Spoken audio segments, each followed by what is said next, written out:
Okay, so I'm starting the recording fresh here. We're going to do an example right from section 9.1. Okay, three-dimensional coordinate systems. Now, I'll just ask, how many of you, I try to pace myself, how many of you benefit by actually taking notes in your notebooks? How many find that helpful for learning? Maybe give a thumbs up if that, okay, Eli and Charles, and I think students find it helpful. So that I'm going to teach this class just like it were a face-to-face class on campus. Okay. Okay, excellent, Ian, excellent.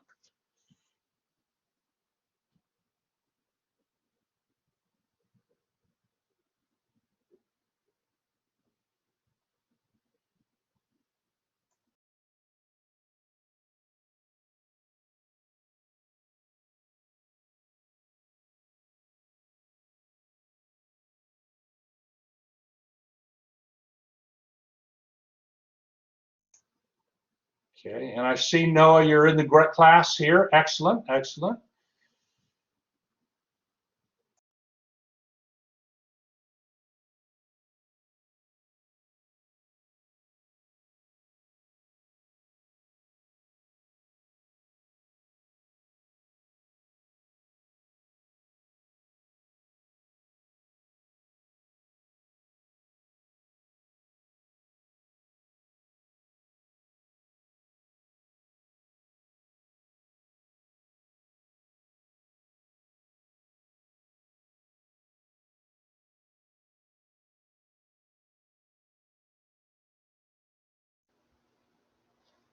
Professor? Yes. I know that you might be gonna go over each one of the answers, but I was just wondering, is there a particular point on each of the planes and axis that we should find the distance from the 3, 7, -5 to? Well, you're right about that. You're actually right, and you'll notice here, you'll notice in the example, and maybe I'll get my hold on, let me get my stylus out here.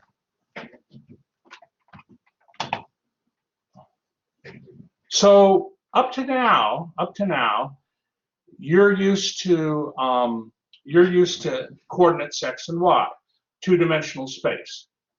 But for three-dimensional space, you have an x, y, and z coordinate. Now, the z coordinate gives you the distance that the point is above or below the xy plane.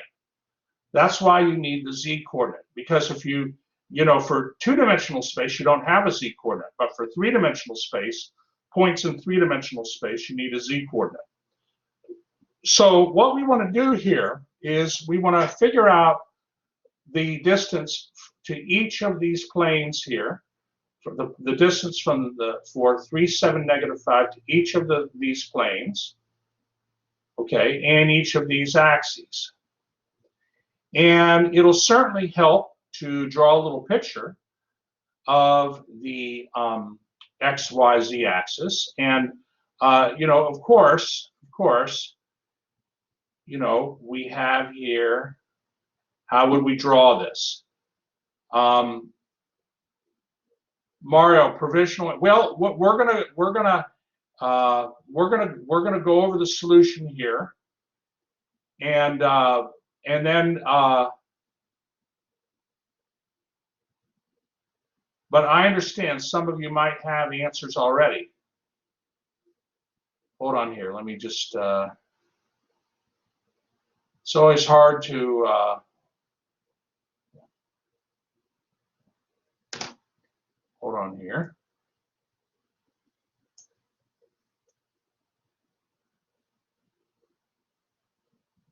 So what I'm doing is I'm just showing you here. How do we draw axes for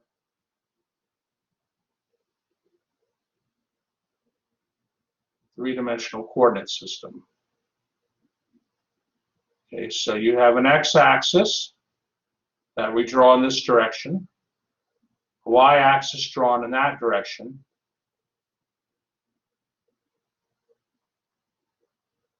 and then you have a z-axis. And it separates three-dimensional space into what are called 8 octants. Hold on here.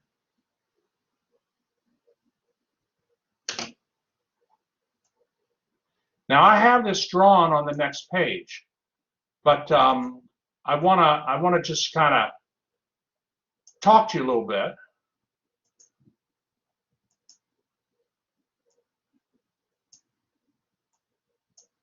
And then right here is the origin. So let me ask you this. If the point 3, 7, -5, okay, we have to locate that point. We have to locate that point.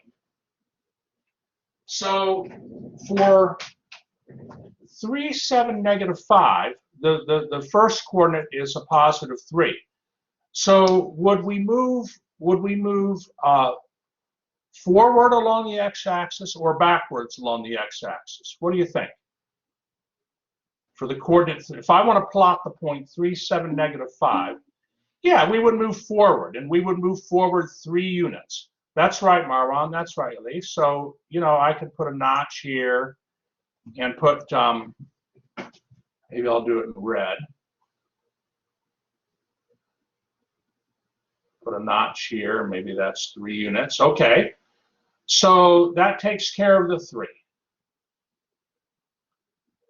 Now we got the 7. That's a y coordinate. So am I going to move along? Am I going to move in the y direction to the? Am I going to move to the right or to the left for a +7? Good. We would move 7 units to the right. So, like if this were 7, okay, I would, you know, I would move. Really should probably would use. I would move 7 units over. Okay, and that would be about there.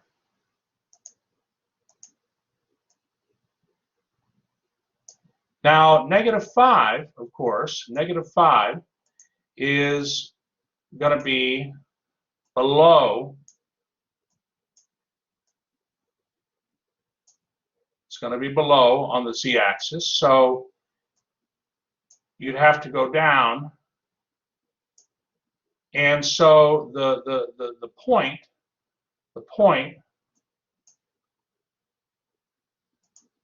is going to be right about here, roughly. Okay, so this would have the coordinate 3, 7, and -5. Okay, are there any questions on that?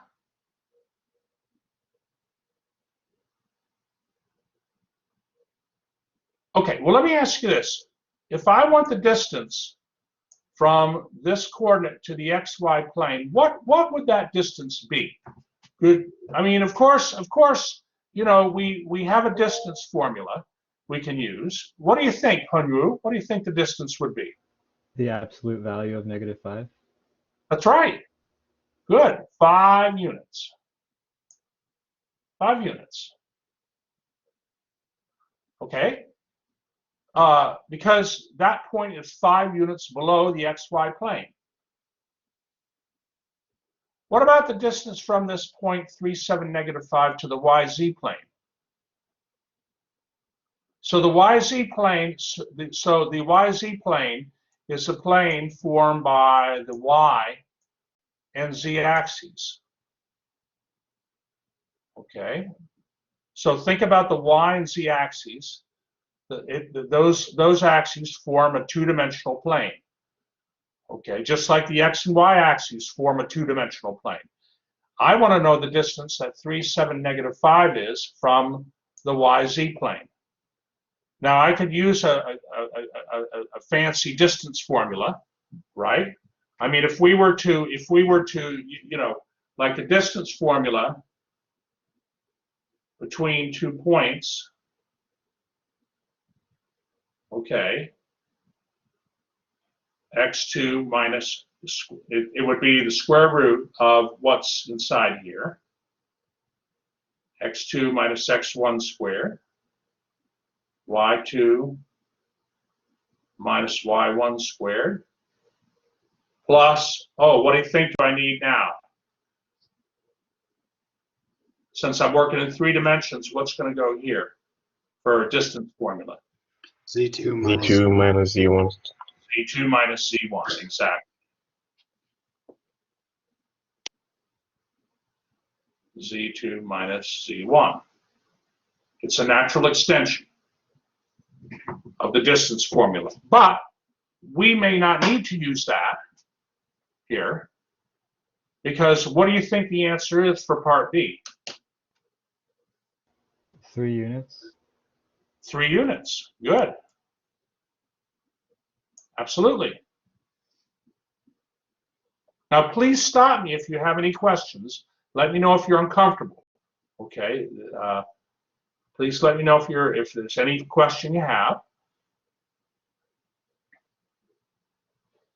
Besides Okay, using I guess just general logic, general logic.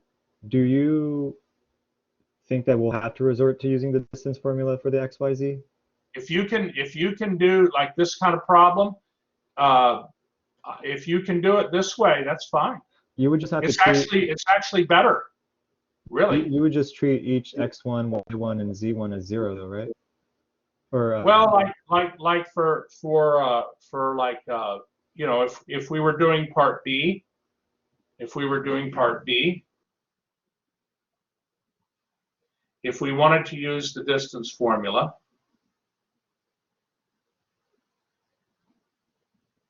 okay. Let's see. Well, all right. We have 3 minus something squared plus 7 minus something squared plus -5 minus something squared. Okay, and for part B, of course, the YZ plane is here. So really, we're finding this distance, right? Because this point here is in the YZ plane. Okay, and what would its coordinates be? Well, it's in the YZ plane, so x would have to be 0, right? Let's see. Actually, x would have to be 0. so for part B, sorry to interrupt, the like the y and the z would pretty much equal 0. Well, this point here is 0, 7, -5. So you'd have 0, 7, and -5. And that's how, if you wanted to use so for part B, what I'm saying is this distance here, from this point, the red point to the blue point directly across from it in the YZ plane, that point, the blue point, has coordinates 0, 7, -5. And I substitute 0, 7, -5 as my second point, and you'll see that you'll get that this whole thing here will equal 3. Okay, so you can use the distance formula, but you don't. But if you can use your intuition, that's okay. Now the axes are a little bit harder. I'll tell you what. Why don't you take a few moments, take like 5 minutes, and I want to see if you can, get answers. Try to get answers for C, D, E, and F, and then I'll go to the solution on the next page, and we'll see if your answers are right. Okay? And if you want to privately send me what you think the answers to C, D, E, and F are, you can do that, and I can verbally tell you if you're right. Which I think was what Mario was getting at a little bit.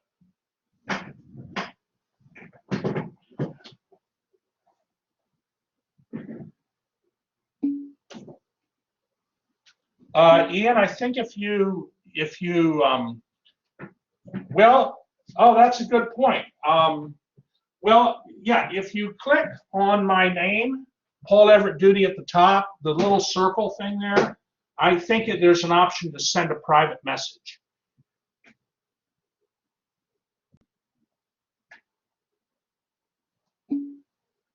Okay.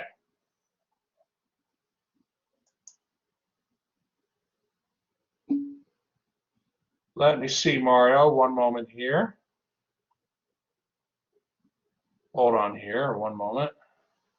And I'm also learning things here. Okay, Mario, C is correct. D is correct. Yeah, that's correct, Mario. Good job. Ian, let me see. Are you sure you have it C, D, and E? Double check that, Ian.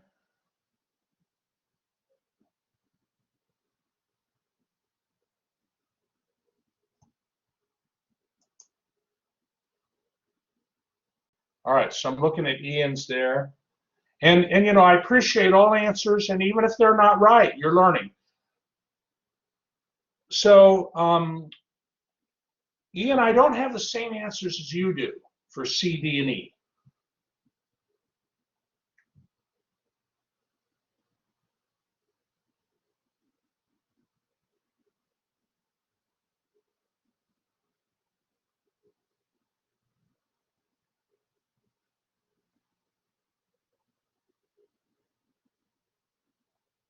Okay, now maybe another couple minutes.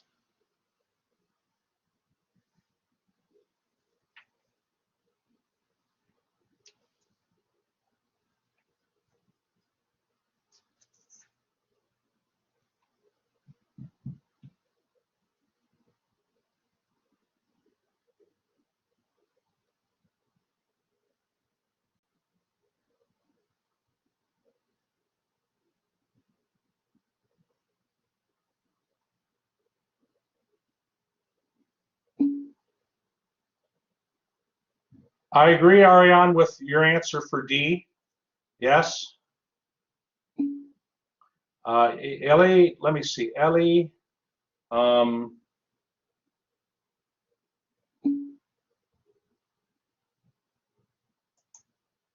yes, good.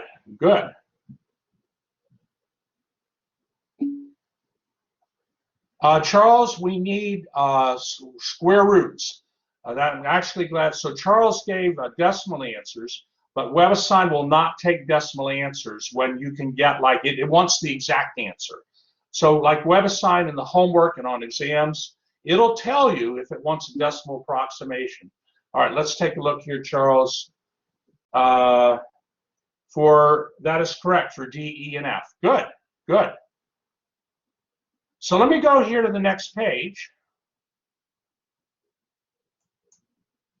Okay, and what I've done is I've just drawn the picture nicely, and these are all the answers. Okay, so I'm going to, and by the way, if you click twice on the document, on the screen, well, usually it'll make it larger, but I mean, I think it's large enough, but how many got, well, take a look. Madeline, okay, Madeline got it, good. Who got those? Let's see, Mario says, hold on here. Okay, Ian, let me see, one moment here.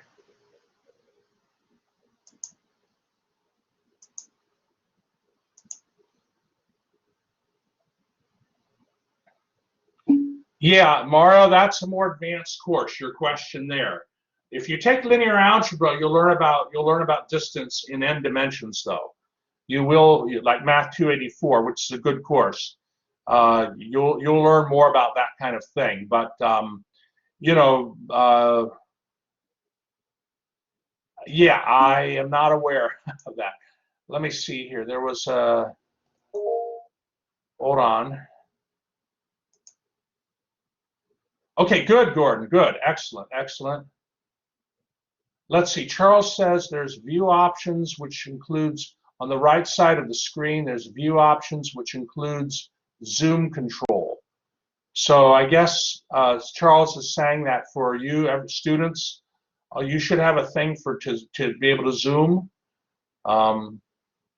Charles, do you see that on do you see that on my screen, like that's showing? Will you be able to point that out? I'm not sure I have that. It's just for the users if you need to see it. Just for the users, okay.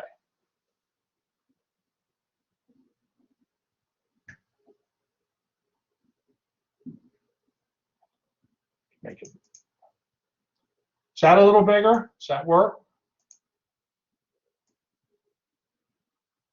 There we go.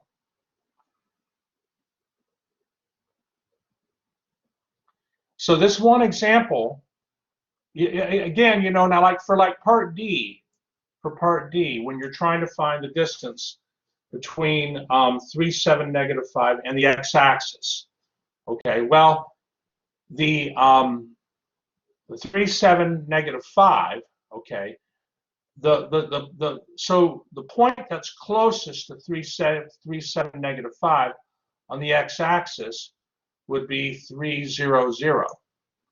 Okay, so there's 3, 7, -5, and there's 3, 0, 0. So when we say distance, we're always thinking shortest distance.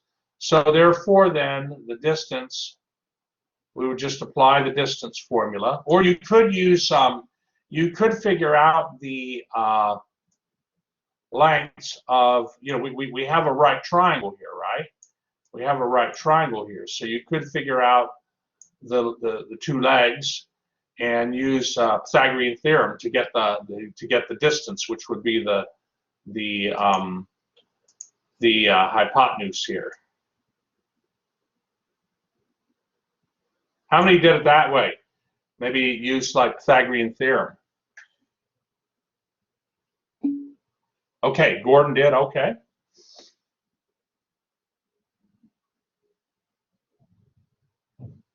And of course for E, we have the distance from the y-axis to the point 3, 7, -5. Well, the closest point to 3, 7, -5, closest point on the y-axis is going to be 0, 7, 0. And so, you know, you just plug in the point and compute the distance, and that works. Yeah, that's, well, yeah, that's right, Ian. Well, I want to be a little careful here. Distance formula really relates to a sphere. You can interpret it in terms of like a sphere, but you'll see that in your homework. You'll see that in your homework. I don't want to get too, you know. And then F, of course, the answer is square root of 58.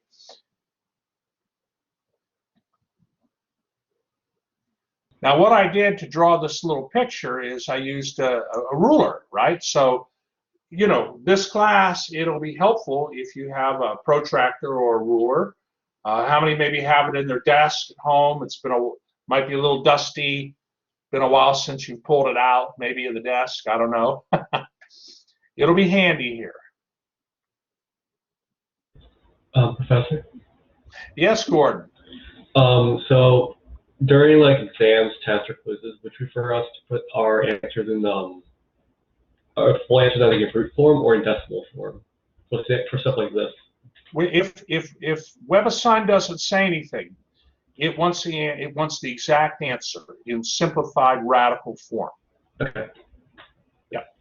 And something like that you'll specify, right? WebAssign will give you, you know, 99% of the time it should give you instructions. Yes, okay. Yes. Thank you. Eli, you would be allowed a protractor for the exam. Sure. Sure.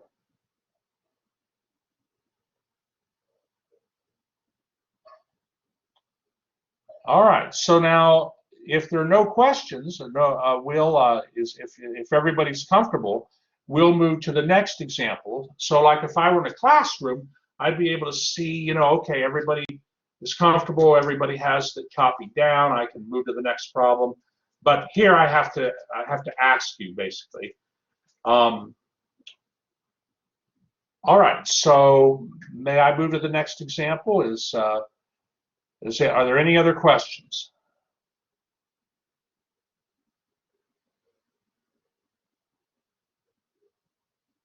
Okay, well, let's move on. Okay, so take a moment to copy this example down.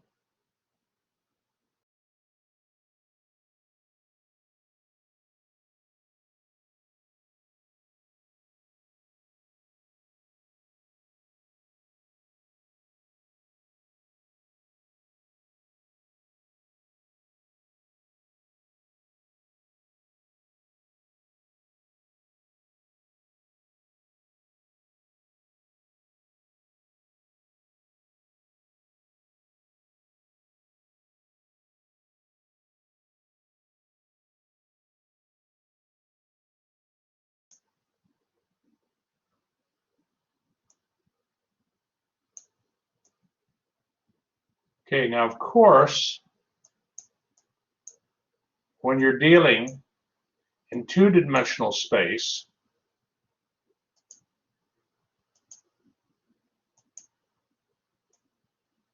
what would y equals 2x represent in two-dimensional space? And then Mario, we'll get to your comment there. I hope you know in two-dimensional space what it is. Well, y is a function of x. But if I were to graph y equals 2x, it's going to be a line. Good. What's the slope of that line? That's right, Kino. Or Kino, right? Kino. What's Kino. Okay, thank you. What's the slope of the line? 2. That's right. So of course we can draw a line.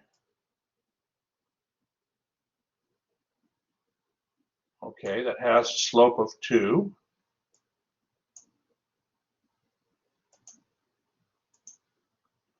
Okay, so got a rise and a run. Run is 1, rise is 2, and this is the line y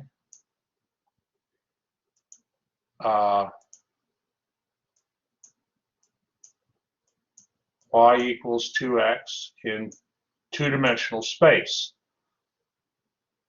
But we want to know now, what would that equation represent in three-dimensional space? And that's right, Mario, you're correct. It's going to be a plane because z can be any value.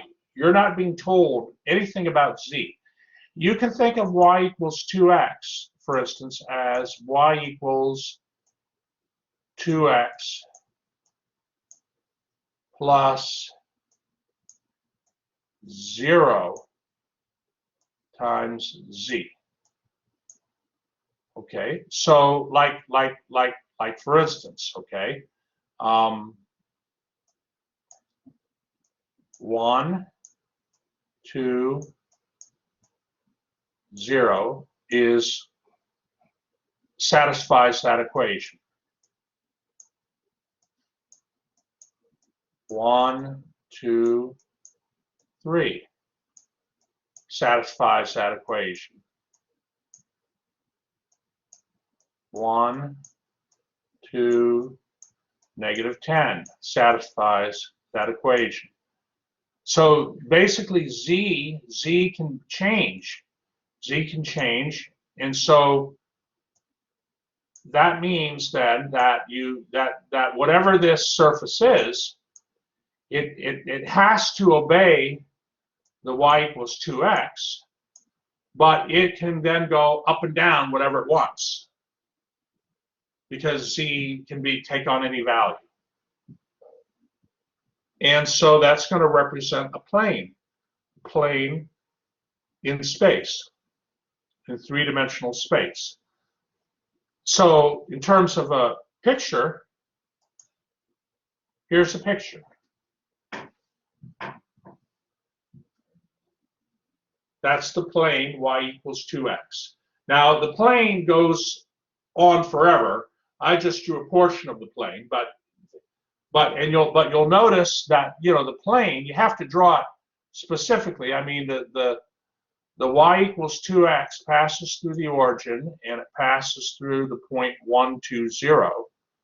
And so then that tells me, you know, how to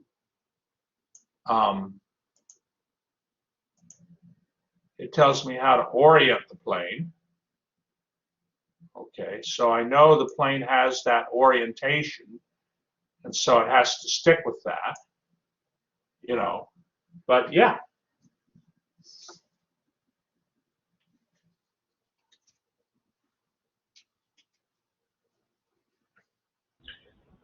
So, Professor, the z-axis is even though the formula has no like z variable or anything, the function itself is in between x and y. It has a depth. Oh, it has a z variable. It has a z variable. It's just the z variable. Think of it like this. Y, good question, Gordon. Y equals 2x is the same as y. So like if it were like, you know, algebra 2, we would say, okay, y equals 2x, and we wouldn't worry about a z variable. But here, yes, we will worry about a z variable.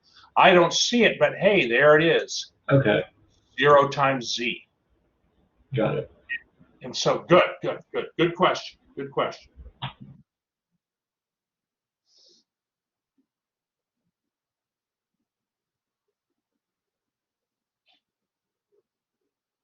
The fact that z can be anything means like, you know, here's a point, here's a point, here's a point, here's a point, you know. Hold on.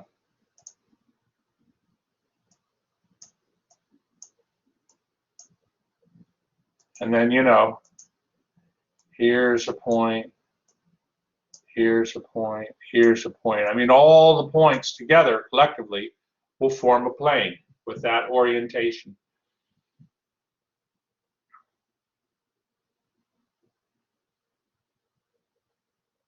All right, are there any questions? I think we have time to look at another example here. Let's see, Mario says, if we consider y equals 2x as equivalent to that, no. Well, Mario, okay, we are restricting ourselves in this class to three-dimensional space. We are restricting ourselves to three-dimensional space. Now, in linear algebra, you can go beyond three-dimensional space, but in multivariable calculus, we just stick to three-dimensional space. Okay. All right. Good question. Good question. Yes, Hyunwoo. This is a plane that of limited surface area, though, right? Oh, it goes on forever. I mean, in other words, good question. I mean, I could.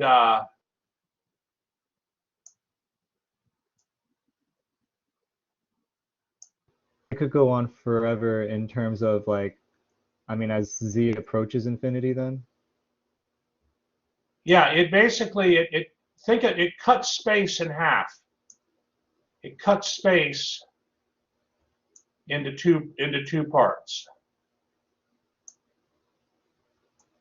It divides space in two, three-dimensional space. I just drew a little section of the plane because then it would just, I think, you know, I think it's easier to understand, you know. But Well, no, the plane, goes on. That It plane has does infinite split surface space in half. Yes, it cuts space in half, and the Okay, plane has infinite surface area. all right. All right. But okay, got it. Thank you. Okay, no problem. Okay, let's look at another one, another example. Let's look at this example here. Okay, so my philosophy is we learn definitions are good, and I do cover definitions, but you know what I mean. This is really this section. We learn by doing here. Let's see. Ian says for the previous problem, if we added a z variable, like if we added like 1 times z or something, if we took y equals 2x and added plus 1 times z, it would be a plane. It would still be a plane, Ian. It would just be a different plane. So what Ian's saying is, and I'll just mention it right here. He says, what if we had, y equals 2x? This is, based on the last problem. And what if we added something like 3z? Okay, if we added 3z, that would be a plane, Ian. That would be a plane. Lines are something that work a little differently in three-dimensional space. We'll get to lines on next Monday. But let's see now. Mario's thinking this could be, so normally, right, this would be a what? X squared plus z squared equals 9 would represent what in two-dimensional space? That would be what? In two-dimensional, we have a circle. That would be a circle, right? In the xz plane, okay, we're used to the xy plane, but it would be a circle in the xz plane centered at the origin with what radius? What radius? We'd have a radius of 3. That's right. Good, Mario, good. But what's allowed,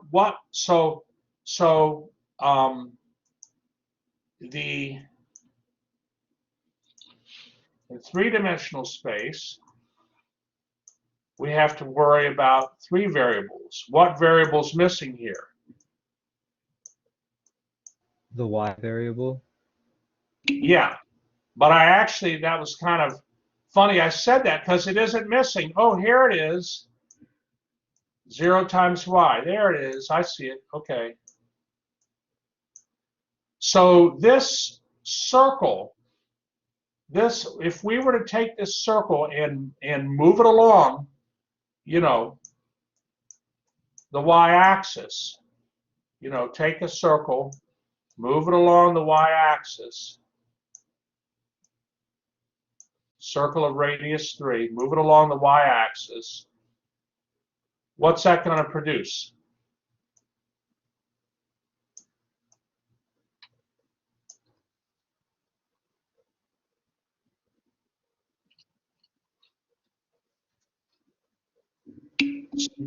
It's going to be a cylinder. That's right, Marwan. That's right, Ian. It's got to be a cylinder. Let me show you on the next page here. There's a nice picture. There's our cylinder. So if we take the circle x squared, hold on one moment. If we take the circle x squared plus z squared equals 9, okay, that circle of radius 3 in the xc plane, and we move it along the y-axis. We move it along the y-axis. It's going to trace out a cylinder.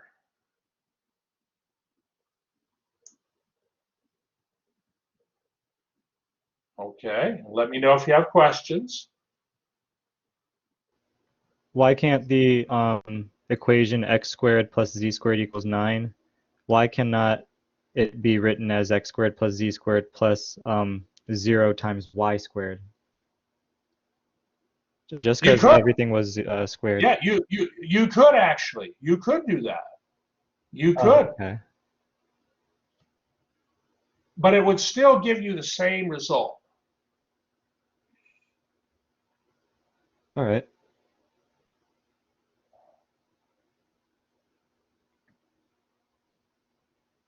But okay. It's just that, like, what if we replace this then, like, instead of having 0 times y or 0 times y squared, what if we had, like, 1 times y and 1 times y squared? It'd Oh, you be, can't have that. That would change the equation. okay, got you. Thank you. Good question. All right.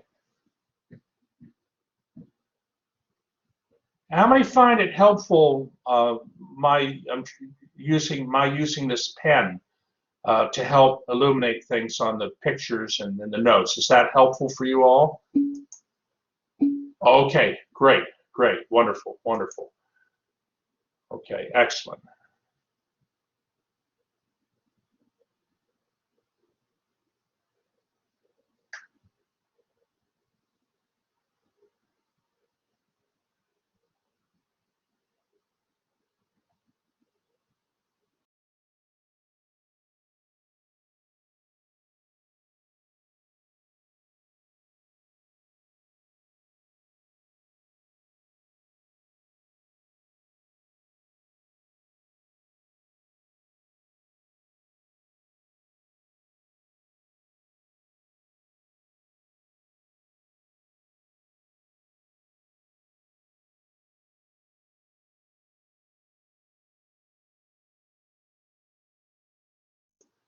All right, are there any other good questions?